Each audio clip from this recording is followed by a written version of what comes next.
October 1st, 331 BC.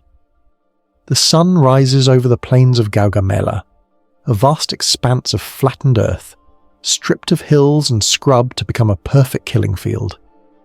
From a distance, the Persian army stretches like a living wall, a sea of cavalry and infantry, horsemen glinting in the light, their scythed chariots poised to tear through anything that dares to advance. Darius III, King of Kings, sits at the heart of this colossus, surrounded by his most elite troops, the apple-bearers, his personal cavalry and Greek mercenaries, each a seasoned warrior trained to hold the line against any threat. Across the field, Alexander the Great surveys his own forces, around 47,000 men, smaller, disciplined and lethal in their cohesion, stand ready. The Macedonian phalanx forms the backbone of his army, long sarissas bristling like steel forests. Cavalry under Alexander and his generals fan out to the flanks, prepared to lure, provoke and strike. Outnumbered and outstretched across a mile of battlefield, the Greeks appear vulnerable, yet every formation, every maneuver has been rehearsed to perfection. Darius has removed every obstacle from the field.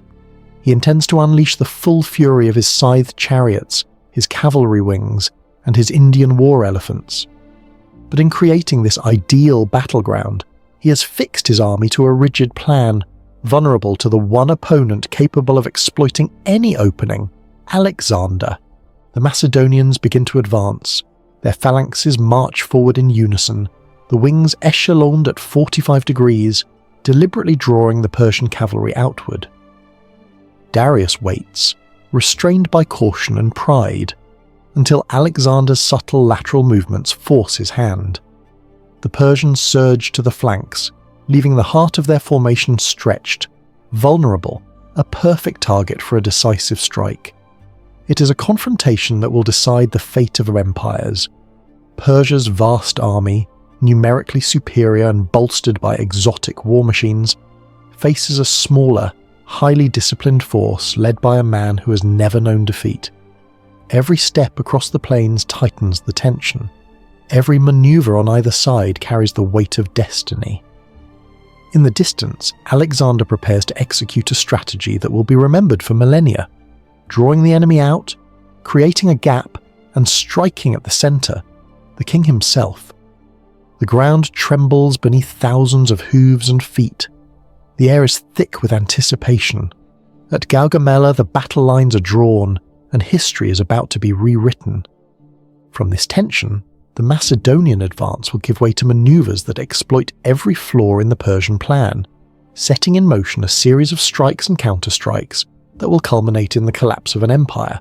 But first, the battle must begin, and the plains of Gaugamela are alive with the imminence of blood, steel, and the clash of civilizations. The march to Gaugamela was not merely a movement of men, it was a symphony of precision, a carefully orchestrated gamble against an empire that outnumbered Alexander 5-1. After consolidating Egypt and neutralizing the Persian navy along the Levantine coast, Alexander ensured that no enemy fleet could threaten his lines of supply or cut him off from reinforcements. Every port secured, every granary taken, every city subdued transformed the eastern Mediterranean into a corridor of uncontested movement, a silent prelude to the storm he was about to unleash. Crossing the Euphrates at Thapsacus, the Macedonian army faced the barren expanse of Mesopotamia, a land that could break lesser generals before the first clash of spears. Yet Alexander's army moved with disciplined precision, almost as if the desert itself were an extension of his will. Behind him lay months of careful provisioning, the meticulous arrangement of supply lines, and the ever-present shadow of Darius, who watched and waited, hoping to lure the Greeks into a trap of his own design. The timing of the campaign carried a weight beyond mere logistics. On the night of September 20th, 331 BC, a lunar eclipse darkened the skies. In a superstitious age, such omens could sap the courage of even the bravest soldiers. But Alexander, ever attuned to the minds of his men, reframed the heavens themselves. The moon, eclipsed by the sun, became a symbol of Persia's inevitable subjugation. Fear turned to fervour, hesitation to determination. The army that marched east did so under the conviction of destiny itself. Darius had chosen his battlefield with care, flattening hills and removing scrub to create a stage for his chariots and cavalry, a perfectly engineered arena meant to amplify Persian strength. Yet in creating this meticulously prepared killing zone, he had also fixed his army to one script, one rhythm, and one vulnerability. Alexander saw the stage not as a challenge, but as an opportunity.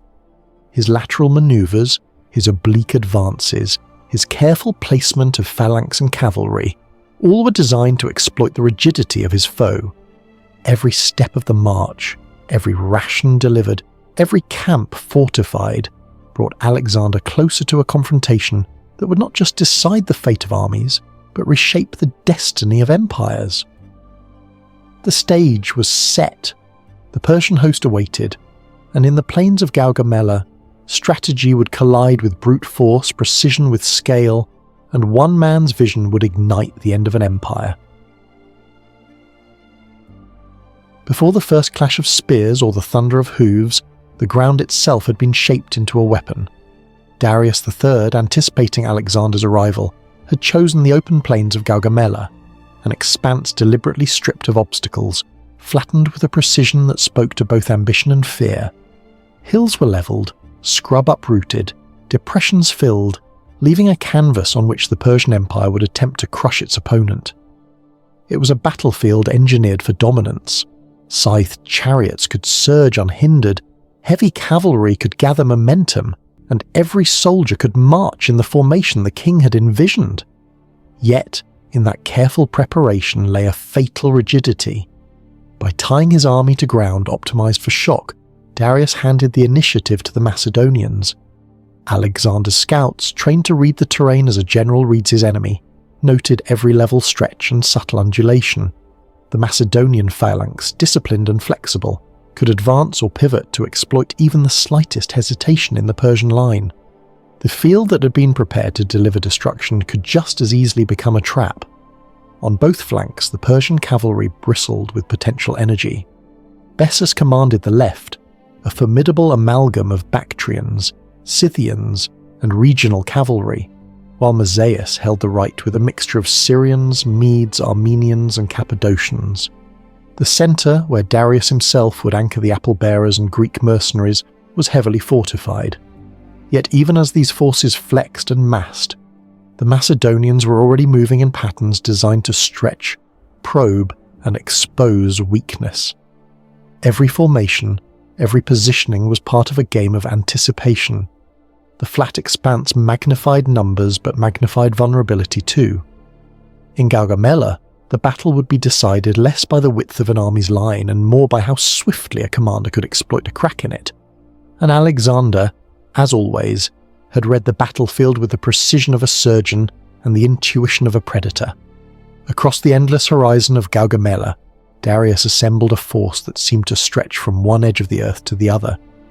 The Achaemenid army was a living wall of bronze and leather, tens of thousands of soldiers, cavalry and chariots meticulously arrayed like pieces on a cosmic chessboard.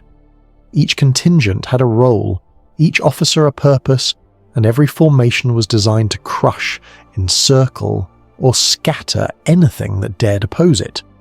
The ground itself seemed to bend beneath the weight of this leviathan, its sheer scale a psychological weapon before the clash of steel had even begun. Yet for all its size, the army was not invincible. Its strength relied on cohesion, on the discipline of thousands of units acting in unison under a distant king's command. Gaps, no matter how small, could be exploited. Hesitation anywhere along the line could turn certainty into chaos. Alexander, aware of the Achaemenid Leviathan's enormity, saw not just its power, but its vulnerabilities. Overextended flanks, reliance on fearsome but unwieldy war elephants, and a command structure that could fracture under sudden pressure. As dawn crept over the plains, the wind carrying dust and the faint scent of tension, the stage was set. Two visions of warfare, one built on the disciplined, flexible phalanx and cavalry genius of Macedonia, the other on overwhelming numbers and raw intimidation, were poised to collide. Every movement, every choice would ripple across the battlefield, and the world would soon witness whether strategy, discipline, and audacity could topple an empire built on sheer scale. October the 331 BC, Alexander's army moved with a precision that would redefine warfare. Behind every step, every drumbeat, and every command lay a system honed by years of relentless campaigning. The Macedonian army was not merely a collection of soldiers, it was a living machine, a synergy of spears, horsemen, archers, and engineers, each component calibrated to exploit weakness, defend strength, and strike with terrifying efficiency. At the heart of this force was the Phalanx, a wall of interlocking sarissas that could hold against even the most massive onslaught. These long spears, extending 21 feet or more, allowed Alexander to shape the battlefield before a single arrow flew. Flanking them were the companion cavalry, his shock troops trained to punch holes in the enemy's lines at exactly the right moment. Archers and light infantry wove in and out, skirmishing, distracting, and softening enemy positions. Every element, from the smallest unit to the entire army, functioned as part of a single unified mind. Logistics were no less impressive. Supply wagons moved like clockwork, ensuring that soldiers were fed, armoured, and ready. Scouts reported on enemy positions, terrain, and potential traps, feeding Alexander a continuous stream of information that allowed him to dictate the pace and shape of the battle. It was not luck that had brought him this far. It was planning, foresight, and a ruthless understanding of war as both art and science. As the army approached the plains of Gaugamela, the Macedonian lines adjusted seamlessly, stretching thin in places, tightening in others, always anticipating the Persian response. Every movement was a question posed to Darius's forces, every formation a provocation, every advance a test. In the midst of this orchestrated tension, Alexander himself moved like a conductor, observing, signalling, and waiting for the perfect moment to strike. And beneath all of it, an unspoken promise ran through every Macedonian soldier. When the time came, they would not merely clash with Persia, they would shatter it. The field was ready, the men were ready, and the world would soon witness a storm unlike any it had seen before. The tension on the horizon was palpable. Across the plain, the Persian lines began to shift, massive shields glinting in the sun, chariots revving, elephants thundering, a leviathan awakening. But Alexander had already seen it, measured it, and begun plotting its undoing. Every step, every formation, every glance was part of the inevitable question. Which force would bend and which would break first? The calm before the storm ended with the first clash, as the Macedonian machine rolled forward, precise, unyielding, and poised to meet Persia's might in a confrontation that would decide empires. The plains stretched like a canvas, flat and open, as if the earth itself had been laid out for a spectacle of war. In the early light, the Persian host shimmered. Hundreds of thousands of warriors, chariots and cavalry, their formations a sprawling leviathan stretching to the horizon. Opposite them, Alexander's army, smaller but honed to lethal precision, moved with the silent confidence of a predator that knows its prey. From the first clash of eyes across the field, it was clear that this would not be a battle of mere strength. It would be a contest of strategy, timing, and sheer audacity. Darius, seated on his golden chariot, sought to unbalance the Macedonians with overwhelming numbers, hoping that the tide of men and horses would swallow Alexander before he could reach the heart of the empire. But Alexander had already turned the battlefield into an extension of his mind. Every gap, every angle, every step of his troops had been calculated, rehearsed, and anticipated. As the Persian infantry advanced, the Macedonian phalanx formed its unbroken wall of sarissas, a forest of long spears bristling at the enemy. Yet the real weapon was not just this iron hedge. It was the interplay between infantry, cavalry, and light troops.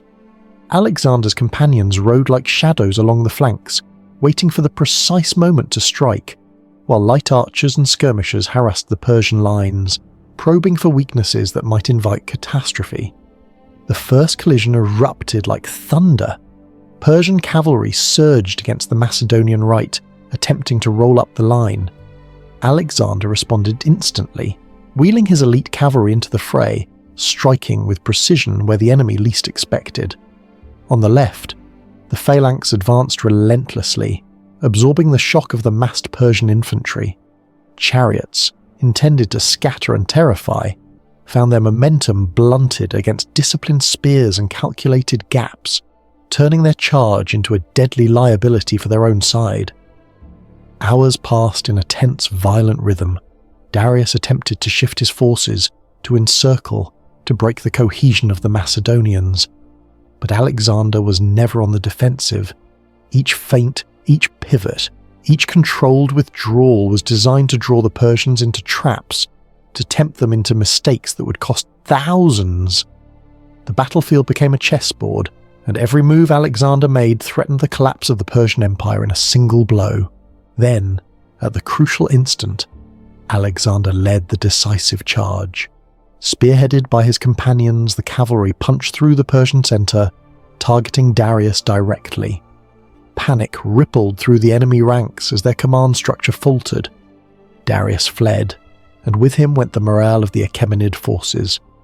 The carefully constructed Persian Leviathan unravelled in real time, thousands scattering, the precision and discipline of Alexander's army converting opportunity into annihilation. In that moment, the plains of Gaugamela were no longer merely terrain. They became a stage where the genius of Alexander outmatched the might of an empire. The clash of charge and counterstrike, of disciplined formation against chaotic numbers, cemented a victory that would echo across centuries. Every decision, every maneuver, every heartbeat of the Macedonian army had brought them to this pivotal collapse of Persian power. And as the dust rose and the cries of the fleeing Persians faded, the path to Babylon and the heart of Persia lay open, yet the shadow of the next challenge, the consolidation of a conquered empire, already loomed, waiting to test the very limits of Alexander's vision.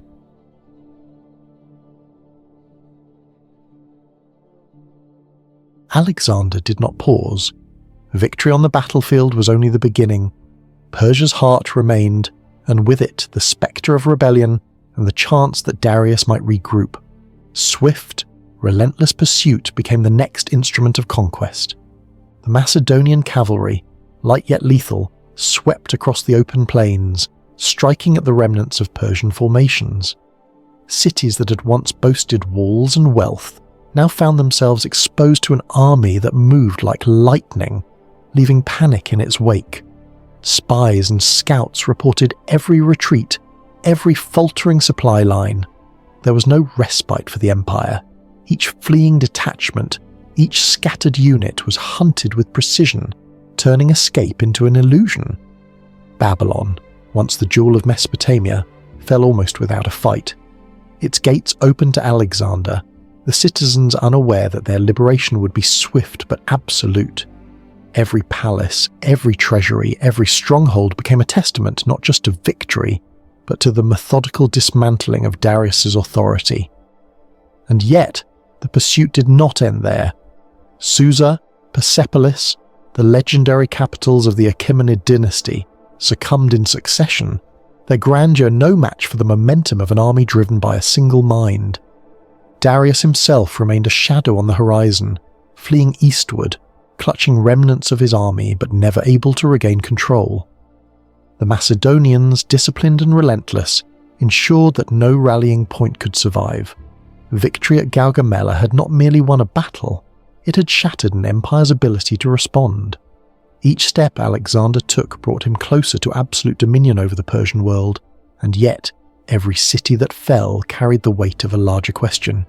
Could one man's genius truly hold such vast lands, or would the very magnitude of his conquest sow the seeds of future turmoil? By the time the sun set on the conquered capitals, the landscape of Persia had been irrevocably altered. What remained were not just the trophies of war, but the faint beginnings of a new order. Alexander's path was clear, but the shadow of the unknown, the lands yet unconquered, the hearts yet unyielded, still lay ahead, a challenge that would test the limits of his vision and the loyalty of his men. As the dust settled over Persia's once mighty capitals, Babylon stood as both a prize and a symbol. Its gates opened without the clash of spears, and the city, legendary for its wealth and culture, yielded not from fear alone, but from calculation. Alexander understood the power of perception. To conquer an empire was one thing, to hold it was another entirely. Inside the city's walls he met not with vengeance but with strategy. The surrender was a signal, a message to the people of Persia that their fate need not be bound to destruction. Citizens, scholars, and administrators found themselves subjects of a new order, an order designed not just to dominate, but to integrate. Alexander's vision extended beyond the battlefield. He saw the possibilities in combining the might of Macedonia with the traditions and strengths of the lands he had taken. This was the beginning of what historians would later call the fusion policy. Macedonian soldiers married into local families, Persian nobles retained positions of authority, and the administration blended Hellenic and Achaemenid practices. It was an audacious gamble, loyalty cultivated through respect rather than fear. Temples continued to receive offerings, local customs were preserved, and even Darius's court was reorganized to serve under a new ruler without extinguishing its cultural identity. The policy extended beyond politics. It became military as well. Alexander's forces adopted techniques and tactics from their former adversaries, integrating Persian cavalry methods, logistical expertise, and knowledge of terrain into Macedonian strategy. The battlefield had been won with brilliance, but the lasting conquest would be secured through this delicate weaving of cultures, a fusion of empire that few could have imagined in the wake of such devastation. Yet beneath the surface of this integration, tension simmered. Some Macedonians viewed the policy with suspicion, fearing dilution of their identity. Some Persians bristled at foreign rule, even under a seemingly benevolent hand. Alexander navigated these currents with the same precision that had carried him across deserts and rivers, knowing that the stability of an empire rested not on fear alone, but on the fragile trust of those it encompassed. Babylon, the jewel of Mesopotamia, had surrendered, but in that surrender lay the blueprint for a new world. A world where conquest was not merely the taking of cities, but the shaping of societies. Alexander had not just defeated Persia, he had begun to transform it, leaving a legacy that would echo long after the battles faded into history.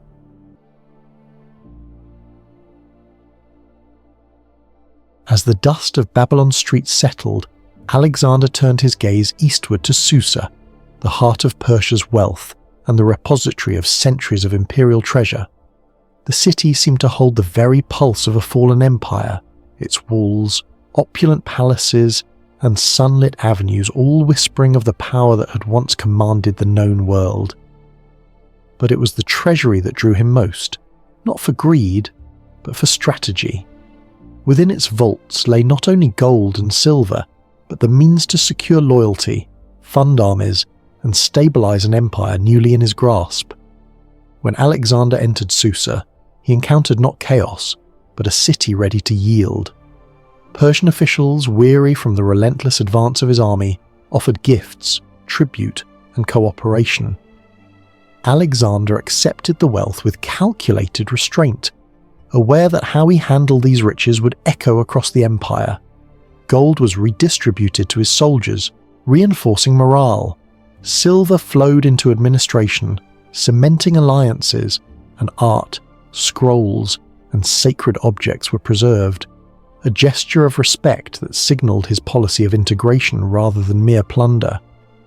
The treasury became more than a hoard. It was a tool of governance. Alexander understood that wealth could bind hearts as effectively as swords could bind cities.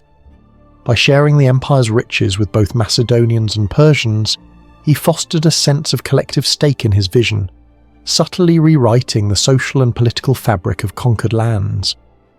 Every coin spent, every artifact preserved, served as a thread in the delicate tapestry of a new empire, one where loyalty was cultivated as much through generosity as through fear. And yet, beneath the gleam of gold and the splendor of palace halls, danger lingered. The vastness of the treasury reminded all who saw it of what could be lost. One misstep, one display of arrogance, could ignite the very resistance Alexander sought to suppress. It was a moment demanding both audacity and caution, qualities that had propelled him from the hills of Macedonia to the gates of Susa. Securing the treasury was not merely a victory of wealth, but a victory of vision. In its vaults lay the material foundation of an empire poised to stretch from the Mediterranean to the Indus. And as Alexander walked among treasures accumulated over generations, he was not merely taking possession of Persia's riches, he was cementing his role as the architect of a new world, one conquest building silently upon the foundations of the last. The triumph at Gaugamela, the fall of Babylon, and the riches of Susa were more than episodes of conquest. They were the manifestation of a principle Alexander had mastered: asymmetric supremacy. Against numerically superior foes, he had consistently turned apparent disadvantage into decisive leverage. It was a calculus of psychology, terrain, mobility, and disciplined cohesion that transformed every engagement into a test he was almost certain to win. Each maneuver at Gaugamela, every feint and flanking strike, revealed a mind attuned to the possibilities that others could not see. He combined infantry, cavalry, and archers into a synchronized instrument of war, using speed where others relied on mass, precision where others relied on chaos. His genius lay not only in commanding armies, but in commanding the conditions of battle itself, shaping the field, dictating the tempo, and forcing enemies to react to his designs rather than executing their own. Yet supremacy was not solely measured in victories on the field. It was cultivated in the way he wielded wealth, integrated cultures, and projected power across continents. By securing loyalty, preserving traditions, and redistributing spoils strategically, he extended his influence far beyond the reach of mere soldiers. Conquest became governance, and warfare became policy. Every city surrendered, every treasury appropriated, and every alliance forged was part of the same mechanism that had allowed a young Macedonian prince to subvert the might of an empire. The mechanics of Alexander's asymmetry were not a secret locked in manuals. They were lived, practiced, and perfected through audacity and observation. From the hills of Macedon to the plains of Gaugamela, from the walls of Babylon to the halls of Susa, each success reinforced a pattern. A smaller, agile, disciplined force, led by an innovative mind, could overwhelm what appeared invincible. History would remember this, not merely as the story of battles won, but as a testament to the power of strategy, vision, and the relentless pursuit of advantage. In the end, what Alexander built was more than an empire of territory. It was a blueprint of asymmetric mastery, one that would echo for centuries, reminding the world that brilliance, precision, and audacity could bend even the largest of powers to the will of a single, determined leader.